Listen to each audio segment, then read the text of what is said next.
Thank you, Jan, for this presentation.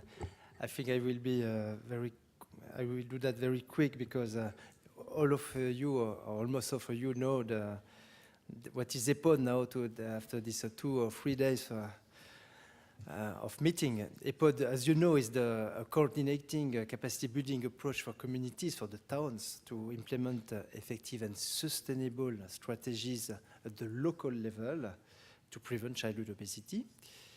And as you know, we have 4 pillars in this methodology. The first one is the strong political commitment at multiple levels, and we had an excellent example during the day with the presence of the politicians and the very high-level politicians, but also the field politicians who are in the room.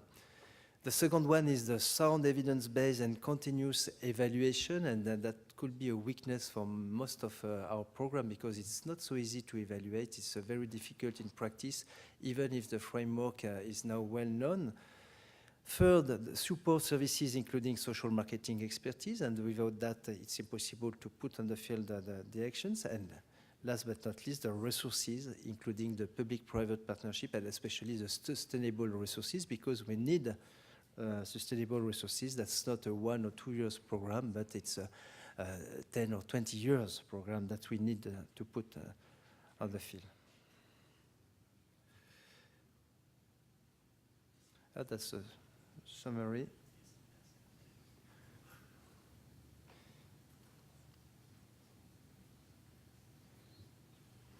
What I'd like to present, but I don't think that all the slides are there. It will be quicker. That's good. I wanted to present the results in France, and but also in Belgium, because we had got the results last month in Belgium, and that's very interesting to confirm what we have observed since '92. As you know, from '92 to 2004, we had conducted this pilot study in France, and it was really the basis of the EPOD methodology, because during this study, we show a dramatic decrease of the prevalence of obesity and overweight in children in comparison with control towns. This was the Fleury-Mélagranty Ville Santé study, and based on these results, we built the EPOD methodology.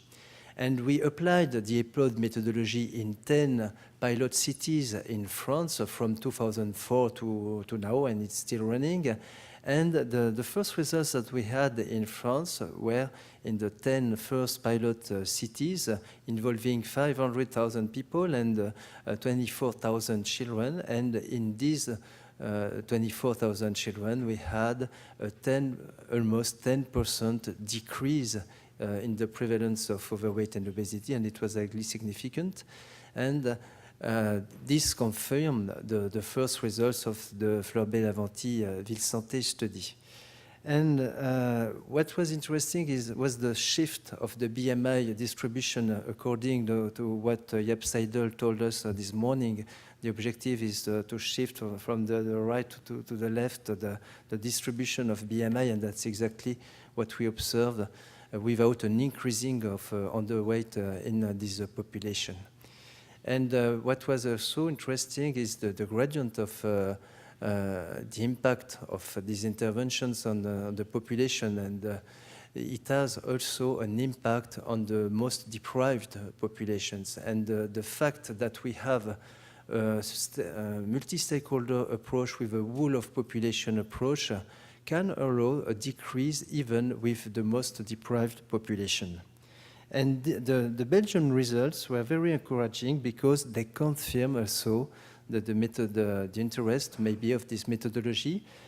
And you can see on this, after 3 years in 2 Belgium cities in the Viasano program, also a decrease in the prevalence of overweight in children in comparison with control towns. And so this decrease is 20%. That's not the most important. The most important should be the fact that we have a confirmation of the interest of the method in other countries, in other culture.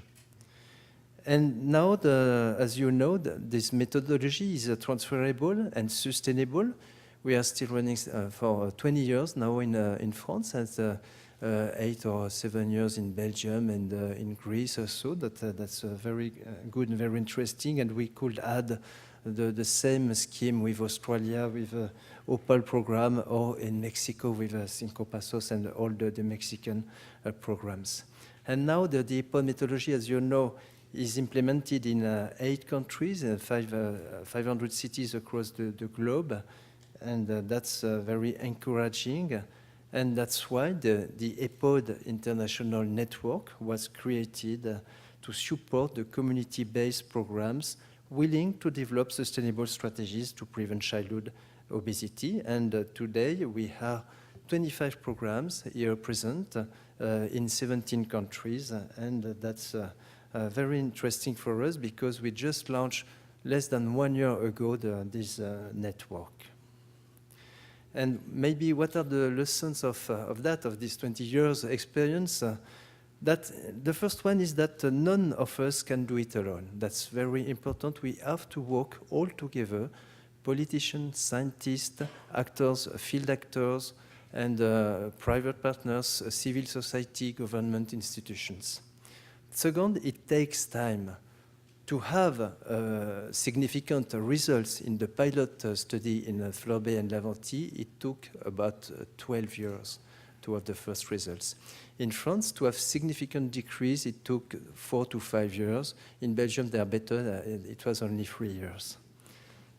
The multi-stakeholder approach, including the public-private, I don't know if we have to say partnership, sponsorship. That's a great debate, and I think that the public-private platform has a lot of to do and to work on that for the next months.